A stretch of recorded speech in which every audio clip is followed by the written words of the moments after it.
This video is how I do focus stacking. It's not a new thing.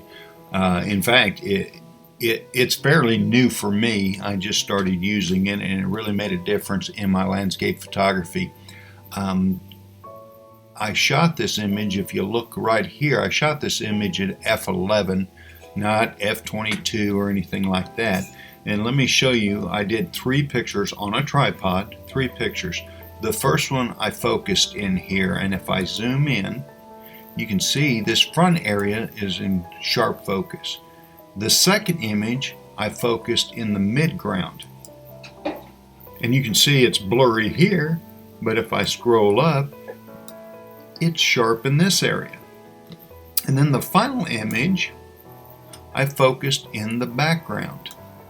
So this area is real sharp, and my foreground is, even the midground, is very blurry. So I shoot 3 images, focus here, let me go back.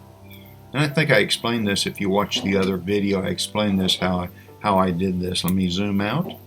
I focus my camera here, here, and then here. Now if I go through these images quickly, you can see there's a slight movement between the image, and that happens when you focus at different areas. If you'll watch this rock right up here as I scroll through these images, let me get my cursor out of the way.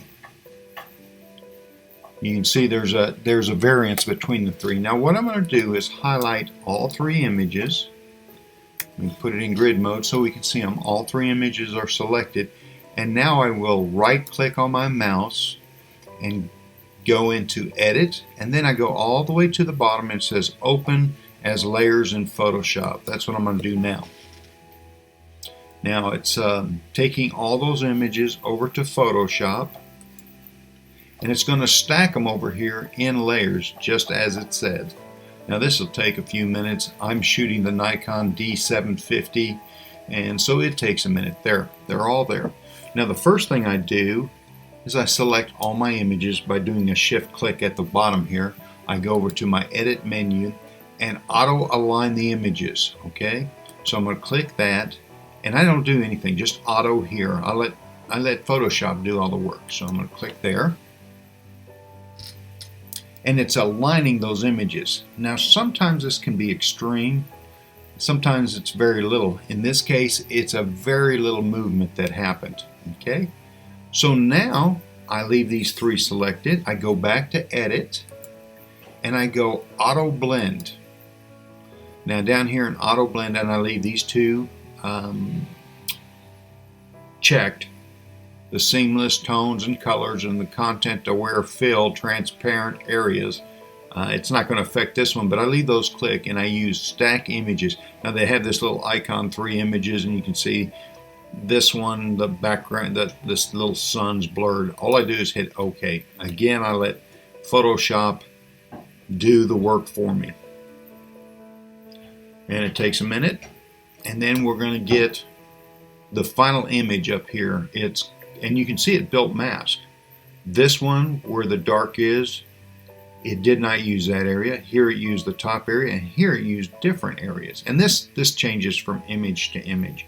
Now this is the final image, so if we zoom in, you can see, look, we can see that the foreground is in focus, the midground is in focus, and the background is in focus. Now this was with my wide angle lens.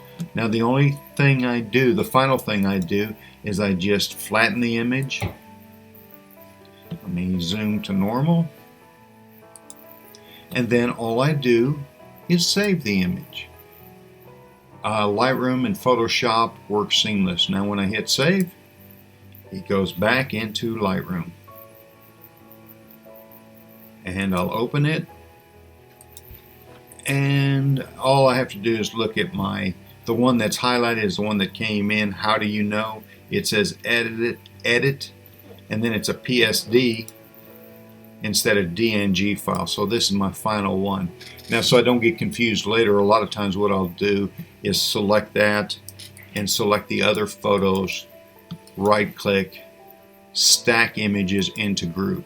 Now what I have is the Photoshop edited image on top and the other three on the bottom. That's how I do focus stacking.